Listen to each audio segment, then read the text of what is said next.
기도하겠습니다. 하나님 감사합니다. 부족한 종을 또 이렇게 귀한 교회 보내주시고 하나님의 귀한 말씀 나누게 하시니 감사합니다. 친히 성령 하나님께서 이 시간 주장하여 주셔서 오직 하나님의 마음과 하나님의 뜻만 전달되게 해주시고 또 이것이 우리 마음 가운데 하나님께 주시는 렘마의 음성으로 들려주셔서 우리가 이 말씀 붙잡고 세상 속에서 승리하며 또 하나님 기쁘시게 해드리는 자리까지 나아갈 수 있는 주의 귀한 백성들 되게 하여 주시옵소서. 그렇게 일하실 주님을 기대하며 살아계신 예수님 이름으로 간절히 기도드렸습니다. 아멘. 반갑습니다. 저는 우리 창규 목사님께서 소개해 주셨듯이 달라스에서 목회를 하고 있는 박유 목사라고 합니다. 올 때마다 한국에 방문할 때마다 이렇게 늘 반갑게 고민 없이 불러주는 교회가 있어 참 감사하고요. 또 이렇게 우리 이수경 목사님과도 예배 오기 전에 잠깐 말씀 나눴는데 거의 20년 정도를 함께 새사랑교회와 또 할 수 있어서 얼마나 감사한지 모르겠습니다. 제가 창규 목사님은 저희 학교 동기라서 20살 철없을 때부터 만나서 지금까지 오고 있는데 사실 잘생긴 거 말고는 크게 부러워하지 않았었는데 이렇게 20년간 30년간 옆에서 곁에서 보면서 참 목회도 너무 잘하고 그런 모습 보면서 제가 도전도 많이 받고 또 많이 배우고 있는 아주 귀한 친구입니다. 이 교회를 통해서 또 하나님의 일들이 이루어질 수 있도록 미국에서도 계속 함께 기도하도록 하겠습니다. 오늘 굉장히 짧은 말씀입니다. 한 절의 말씀, 그리고 사사 삼갈이라고 하는 사람은 사사기 3장 31절 한 절에 아주 간략하게 소개되어 있는 인물인데 이 인물을 좀 보니까 굉장히 저에게는 개인적으로 위로도 되고 도전도 돼서 이 말씀을 좀 함께 나눠보려고 가져왔습니다. 아마 요 근래에 신 스틸러라는 얘기들을 들어보셨을 것 같습니다. 영화나 드라마와 관련된 단어고요. 직역하면 그 장면을 훔치는 사람이잖아요. 주연은 아니지만 잠깐 단역으로 잠깐 그게 등장하면서 그들의 존재감을 충분히 보여줘서 우리 시청자들에게 각인되는 사람을 신 스틸러라는 단어를 씁니다. 설교를 시작하면서 왜 이야기를 드리냐면 성경도 읽다 보면 이 신 스틸러와 같은 인물들이 많이 존재하는 것을 발견하기 때문입니다. 우리가 잘 알고 있는 인물은 아니지만 사실 삼갈이라고 얘기를 하면 성경에 나오는 사람인가? 착한 사람인가? 나쁜 사람인가? 이렇게 헷갈리는 인물이긴 하지만 우리가 잘 살펴보면 굉장히 우리에게 강한 인상과 도전을 주는 인물이 삼갈이라는 생각이 들었습니다. 이 단 한 절 등장하는데 저에게는 굉장히 영적으로 큰 울림과 도전을 주어서 오늘 함께 말씀을 나눠보려고 하는데 먼저 이 삼갈이 활동했던 이스라엘의 역사를 먼저 우리가 살펴볼 필요가 있을 것 같습니다. 삼갈이 등장하기 전에 두 번째 대사사였던 에훗이 이 모압 사람들의 손에서 에글론 왕을 죽이고 이제 이스라엘을 구원하는 장면이 나옵니다. 그리고 이스라엘에는 다시 80년간의 평화로운 시절이 있었다라고 우리가 오늘 읽었던 본문 3장 30절 바로 한 절 앞에 그렇게 소개를 하고 있습니다. 그날에 모압이 이스라엘 수하에 굴복함에 그 땅이 80년 동안 평온하였더라 이렇게 기록하고 있죠. 우리가 아마 우리 성도님들 잘 알고 있듯이 사사시대는 일정한 영적인 패턴이 있습니다. 이스라엘 백성들이 우상 숭배에 빠지면 하나님께서는 이방 민족을 사용하셔서 이스라엘을 좀 압제하고 이스라엘을 힘들게 하고 다시 이스라엘 백성들이 하나님을 찾게 하고 회개하고 그럴 때 하나님께서 사사라고 하는 사람들을 보내주셔서 이방 민족으로부터 이스라엘을 구원하고 그렇게 되면 다시 이스라엘이 어느 기간 동안은 다시 평온을 느끼고 또 다시 그 평온한 시간들의 끝자락에는 이스라엘 백성들이 다시 또 타락하고 다시 또 하나님 이방 민족을 들어서 또 이스라엘을 교훈하시는 그런 일정한 영적인 패턴이 있는데 이런 반복을 그린스팬이나 영거라고 하는 이런 구약학자들은 순환적 사이클이라고 부르기도 했습니다. 오늘 본문에는 기록하고 있지 않지만 이런 패턴으로 볼 때 아마 이스라엘이 80년간의 평화를 경험하는 그 끝자락에서는 아마도 다시 하나님 앞에 범죄했던 모습이 있었던 것 같고 다시 이 범죄한 이스라엘이 회개하고 하나님 앞으로 돌아왔을 때 이스라엘을 구원하기 위해서 하나님께서 들어쓰신 사사가 바로 이 삼갈이었습니다.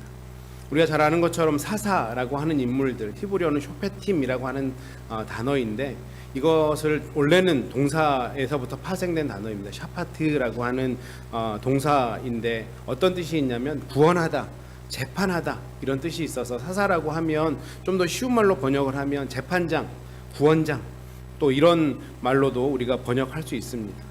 구약 시대에 보면 여호수아, 아주 강력한 리더십이었던 여호수아가 죽고 나서 사울 왕이라는 그 왕이 등장하기 전까지 하나님께서 그 혼란했던 시대에 비정규적으로 부르시고 이스라엘의 어려움을 해결하시고 때로는 통치자, 잠시 통치자의 역할을 맡게 하셨던 그 사람들이 바로 이 사사들이었고, 우리가 잘 아는 것처럼 사사기에는 12명의 사사가 등장합니다.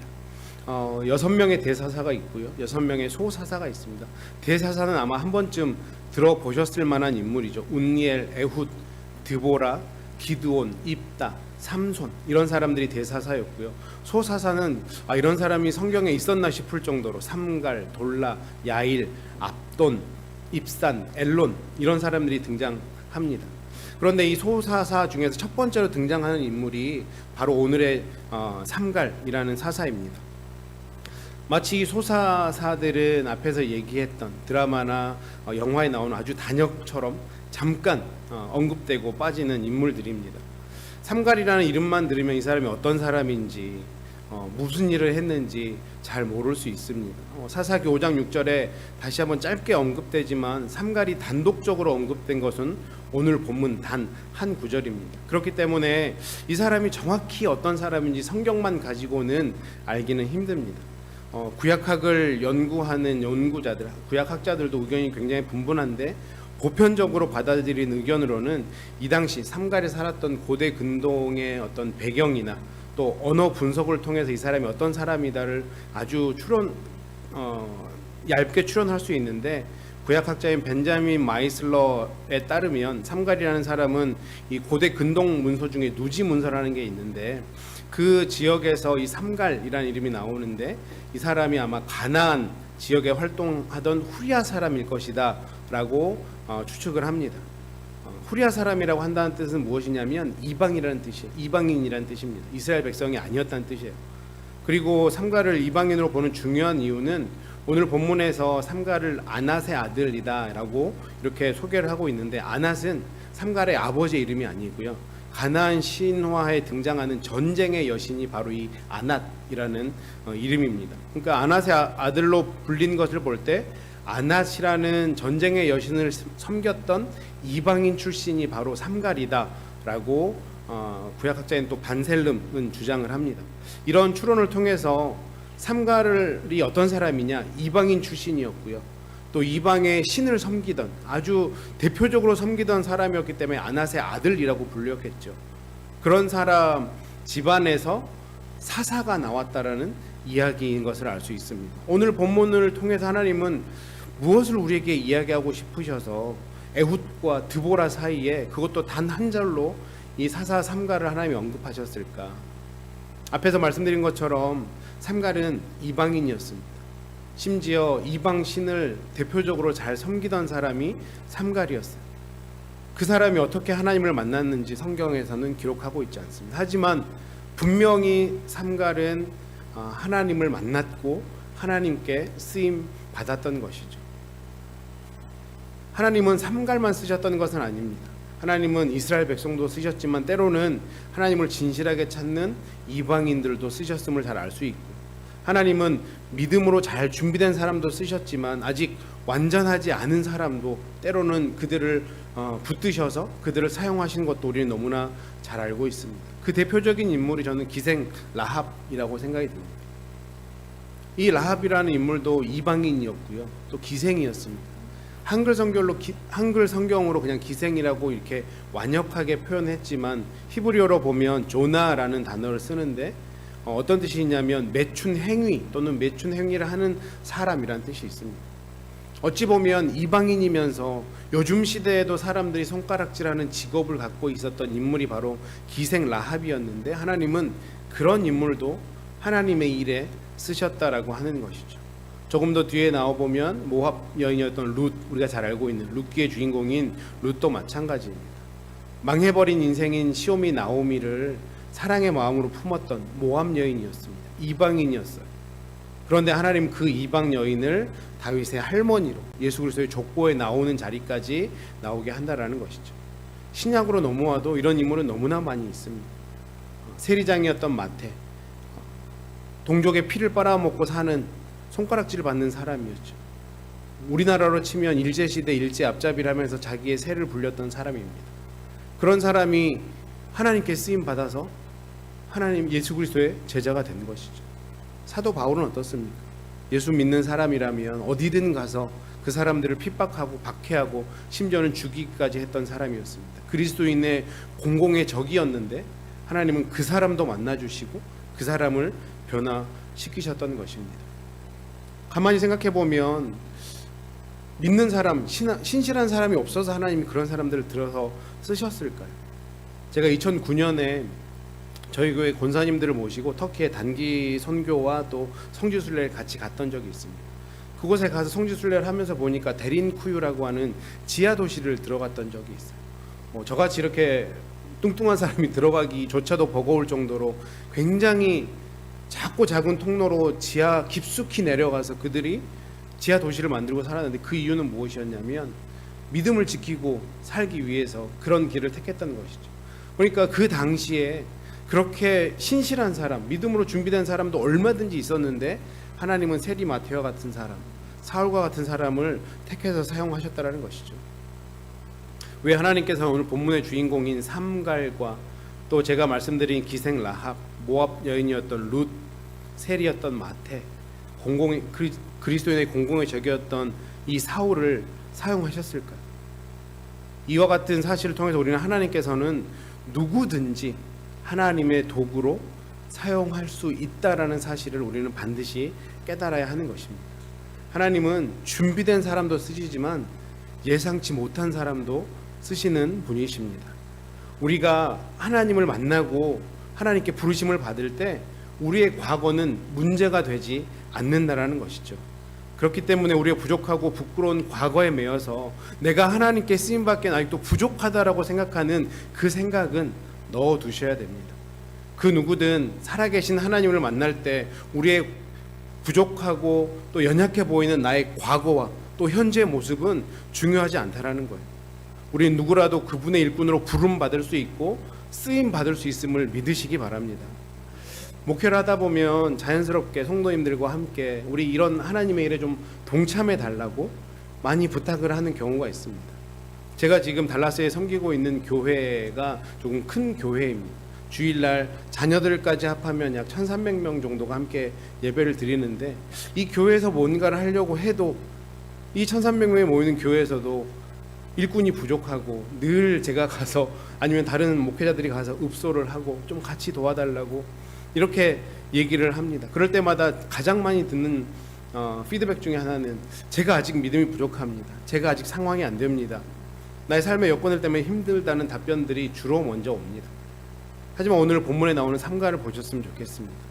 하나님이 쓰시겠다 하실 때 우리가 그 하나님의 부르심에 순종하기만 하면 그때부터는 하나님이 일하시는 것입니다. 하나님의 일을 할 때 중요한 것은 내가 아니고요. 나를 붙드시는 하나님이 중요하다는 사실. 그것을 보여주기 위해서 하나님이 삼가를 택하셨고 이 한 줄 인생이지만 하나님이 이 한 줄을 성경에 넣어 놓으신 것이죠. 두 번째로 우리가 본문을 다시 한번 주목해서 보면 어쩌면 마치 영화에 나오는 만화 영화에 나오는 한 장면을 보는 것 같습니다. 사사 삼갈이 블레셋 사람들과 싸움을 했는데 어떤 무기를 사용했다고 합니까? 이 블레셋 사람 600명을 죽이는 무기가 소 모는 막대기라고 성경은 기록하고 있습니다. 제가 어린 시절에 시골에서 자랐습니다. 전라남도 영암군 삼호면 용왕리 925번지가 제 본적이고 거기서 제가 어렸을 때 많은 추억이 있습니다. 지금 되돌아보면 그렇게 시골에서 자란 게 좋은 추억인데 그 당시에는 참 싫었던 일들이 있었어요. 시골은 주로 농사를 짓고 저희 집은 과수원을 했었는데 재테크의 수단으로 동물, 가축을 좀 기르기도 합니다. 시골에서 해가 뉘엿뉘엿 져갈 때 꼭 해야 되는 일들이 있습니다. 앞에서 말씀드린 그 재테크의 수단인 동물들을 아침에 풀을 먹이러 어딘가로 가서 거기에 메어놓고 해가 질 때는 다시 그 친구들을 자기 집 안으로 데려와야 되는 거죠. 그러면 제가 어렸을 때만 해도 24시간 TV가 나오던 시절이 아니었고, 아마 대부분 기억하시겠지만 한 10시, 12시쯤에 TV가 끝나면 5시 정도부터 다시 TV가 시작을 합니다. 그러면 해가 뉘엿뉘엿질 때 이제 아이들을 위한 프로그램, 만화, 영화 같은 것들을 많이 하거든요. 그런데 그때 기가 막히게 할머니가 저를 부르세요. 그러면서 뭐 크게 밖에서 이제 본인도 일을 하시다 부르는 거죠. 아야 유야, 저쪽에 맴생이 매놨으니까 어디 가면 있으니까 그거 끌고 와라. 근데 맴생이는 염소를 뜻합니다. 네, 염소의 지방 방언입니다. 염소가 되게 힘든 동물이에요. 말 엄청 안 듣고, 그 어린아이가 뭐 2-3마리의 염소를 끌고 오는 일은 쉽진 않습니다. 자기가 가고 싶은 데로 가려고 하기도 하고, 냄새도 굉장히 많이 나고, 또 하필 그 만화, 내가 봐야 되는 영화를 그 시간에 할머니가 그걸 하면 너무 싫은 마음으로 밭에 가서 어딘가 가서 그 매여 있는 아이들, 염소를 끌고 와야 되는 거죠. 그렇게 싫은 마음으로 밭에 갔는데 하나님께서 참 기가 막힌 방법으로 저를 위로하시는데, 저가 이렇게 여기 있고 저 멀리에서 저희 교회에 같이 다녔던 동석이 형이라는 형이 있는데, 그 형이 소를 끌고 가요. 근데 그 형이 사는 지역은 거기까지 오려면 한 20분은 걸어와야 되는 거예요. 그 형은 20분을 걸어와서 그 큰 소를 한두 마리를 끌고 다시 집으로 또 20분을 가야 되는 거예요. 저는 한 5분 정도만 하면 되는데, 그렇게 하나님이 저를 위로해 주신 적이 있었는데, 제가 이 이야기를 드린 이유가 뭐냐면, 그때 저는 봤거든요. 소를 몰고 가는 도구가 어떤 건지. 소는 굉장히 순한 동물이라서 큰 막대기, 몽둥이 같은 게 필요 없습니다. 그 당시에는 버드나무 가지 같은 되게 낭창낭창한 아주 가벼운 이런 막대기만으로도 소는 그냥 끌고 갈 수 있어요. 소 모는 막대기로 블레셋 사람 600명을 죽였다라고 하는 것, 아마 마음속에 그런 생각을 하실 수 있습니다. 너무 오래전이고 그 당시에는 그 소가 드세지 않았을까요? 더 큰 몽둥이가 필요하지 않았을까요? 이렇게 생각하실 수도 있어서 제가 자료를 찾아봤는데, 이 당시에도 소 모는 막대기는 고대 근동지방에서 지름이 겨우 1cm 정도 되는, 그리고 길이가 약 1m에서 1m 50 정도 되는 그런 작은 나뭇가지를 사용했다라는 기록을 제가 찾았습니다. 그렇다면 사사 삼갈이 소모는 막대기로 블레셋 사람 600명, 심지어 이 블레셋은 당시에 패권을 차지하고 있었던, 전쟁을 굉장히 잘하기로 그리고 잔인하기로 유명했던 족속이 블레셋 족속이었습니다. 그들을 600명을 죽였다는 것은 허무맹랑한 이야기예요. 만화와 같은 이야기예요. 삼갈의 소모는 막대기와 그 블레셋 군사 600명이 비교가 될 수가 없는 거죠. 이 이야기를 통해서도 하나님이 우리에게 주시는 교훈은 무엇이었습니까? 하나님이 하셨다는 것입니다. 삼갈이 붙은 것은 작고 얇은 막대기였어요. 그런데 그 작고 얇은 막대기를 붙들고 계신 분은 하나님이셨다는 것입니다. 무슨 뜻입니까? 내 손에 들려진 것이 중요한 게 아니라 누가 나를 붙드느냐가 중요하다, 이것을 말씀하고 있는 것이죠. 잘 생각해 보십시오. 모세가 들었던 지팡이가 굉장히 고가의 지팡이라 홍해를 갈랐겠습니까? 다윗이 골리앗을 향해 던졌던 그 물맷돌이 아주 뛰어난 강력한 물맷돌이라서 골리앗을 쓰러뜨릴 수 있었을까요? 결코 그렇지 않았을 것입니다. 하나님께서 그 모세를, 그 다윗을 붙들어 주셨기 때문에 그 놀라운 일을 행할 수 있었던 것이죠. 이제 우리의 모습을 한번 봤으면 좋겠습니다. 저는 어떻습니까? 우리는 어떻습니까? 내 인생에 좋은 도구가 없다고 혹시 불만하고 한탄의 자리에 앉아 있진 않습니까? 내가 집안이 어려워서, 내가 교육을 많이 못 받아서, 내가 이런 이유 때문에, 아니면 내가 믿음이 없어서, 이런 이유들로 뭔가 하나님이 부르셨을 때 주저하고 있지는 않습니까? 오늘 삼갈의 이야기는 우리에게 분명하게 말씀하고 있습니다. 그 아무 보잘것없는 소모는 막대기, 그 막대기도 하나님께 붙잡히면 놀랍도록 쓰임받을 수 있다. 이것이 하나님의 방법이다. 모세의 지팡이도 다윗의 물매도 하나님께 사용되어질 때 놀라운 역사가 일어났음을 기억하시기 바랍니다. 어린아이의 그 작은 떡 5개와 물고기 2마리로 수천 명을 먹이셨던 그 하나님의 역사를 기억하셨으면 좋겠습니다. 내가 가진 것이 막대기와 같다고, 부족하다고 한탄만 하시면 안 되는 것입니다. 막대기처럼 부족하지만 그럼에도 주님께서 나를 붙잡아 주셔서 하나님의 역사를 이루어 달라고 기도해야 되는 것입니다. 그래서 오늘 본문이 굉장히 짧은 구절인데 저에게는 큰 은혜가 됐습니다. 특별히 오늘 본문 마지막에 있는 마지막 구절이 저에게 큰 은혜가 됐는데요. 뭐라고 기록하고 있냐면 그도 이스라엘을 구원하였더라 라고 합니다. 그런데 맥락으로 보면 보통은 그도가 아니라 그가로 써야 될 것 같거든요. 그가 이스라엘을 구원하였더라 해야 될 것 같은데 그도, 그 뉘앙스가 느껴지시죠? 이런 사람도 이스라엘을 구원했다라고 말씀하고 있는 것이죠. 우리에게는 무엇을 말씀합니까? 그 이방인이었던, 이방인 신을 섬겼던 삼갈도 했는데 너도 할 수 있다 라고 성경은 우리에게 강력하게 말씀하고 있는 것이죠. 내 모습만 보면 초라할 수밖에 없습니다. 우리는 실력 없는 사람들인 거죠. 내 자신만 보면 답답할 수밖에 없어요. 얼마나 나약하고 얼마나 어리석은지 날마다 후회를 하고 내 자신을 반성하지만 여전히 큰 발전은 없는 것 같은 우리의 모습 아닙니까? 저도 제 모습을 보면 늘 그런 모습 때문에 참 어렵습니다. 참 잘하는 게 없는 사람이 바로 저였던 것 같아요. 설교를 잘해서 설교할 때마다 정말 많은 역사들이 일어났으면 좋겠는데 그런 역사가 잘 일어나지 않아요. 뭐 노래를 잘하는 것도 아니고 제 아내가 저한테 늘 구박하는 게 웬만한 전도사 목사들은 악기 하나로 다루는데 너는 그렇게 어렸을 때 기타 학원을 다니고 더 미국 신학교 가서 기타 수업도 받았는데 A를 못 맞아서 아직까지 아내가 저를 구박하고 있습니다. 너밖에 없을 거다. 참 잘하는 게 없어요. 그렇다고 뭐 제가 절제를 잘하느냐, 또 그것도 아닙니다. 보시면 알겠지만 절제를 잘하면 이렇게 될 수가 없어요. 주일 아침마다 셔츠를 잠그면서 이렇게 안 잠겨서 나 이렇게 살지 말아야지 하는데 다음에는 조금 더 큰 셔츠를 사볼까 고민하는 제 자신을 보면서 얼마나 한탄하는지 모릅니다. 그런 한심한 제가 성도님들 앞에서 말씀을 전할 수 있는 이유는 단 하나입니다. 하나님께서 붙들어 주셨기 때문입니다. 너 나와 일해보지 않겠냐라고 하나님께서 저에게 감동을 주셨을 때 하나님 순종하겠습니다 라고 그 순종을 드렸더니 오늘도 이렇게 말씀을 전하는 귀한 역할을 감당하게 해주시는 것이죠.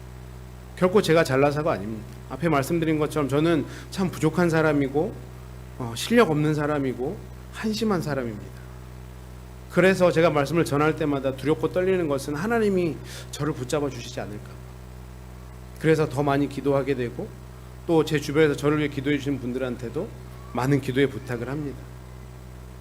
그런 저에게 비록 한 줄 인생이지만 잠깐 스쳐 지나갈 수밖에 없는 이런 삼갈의 인생이 큰 위로와 도전이 되었던 것입니다.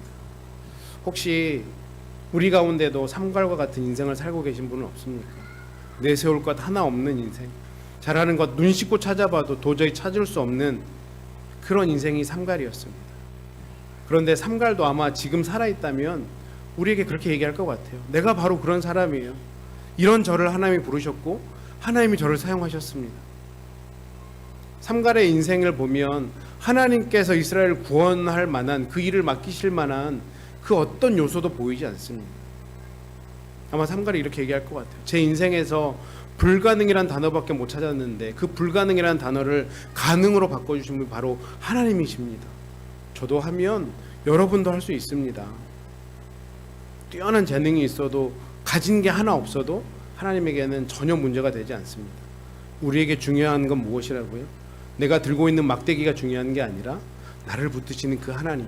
하나님이 나를 붙드신다면 우리도 어떤 것이라도 할 수 있게 되는 것이죠. 우리도 그렇게 주님 앞에 쓰임 받으시면 됩니다. 그리고 그것을 우리 사랑하는 자녀들에게도 알게 해주셨으면 좋겠어요. 뛰어나는 것이 있으면 그 뛰어난 것 그대로 쓰임 받으시면 되고요. 부족한 것이 있으면 그것으로도 하나님께 붙들려 쓰임 받으시면 됩니다. 어떤 모양이건 하나님께 들림을 받아서 쓰임 받는 인생, 이것이 복된 인생이고 이것이 의미 있는 인생이고 승리하는 인생이 될 것입니다. 우리에게 인생은 한 번뿐이라고 많은 사람들이 이야기하죠. 그런데 그 한 번뿐인 인생, 언젠가 하나님 앞에 분명히 우리가 서는 그날이 올 텐데 조금 더 덜 부끄러운 모습으로 하나님 앞에 서기 위해서 하나님 제가 아직 안 됐어요, 준비가 안 됐어요가 아니라 하나님 저를 부르시면 제가 여전히 부족하지만 그럼에도 불구하고 하나님이 전능하시기에 제가 하나님 하나님께 순종하며 하나님 의지하며 나아가겠습니다.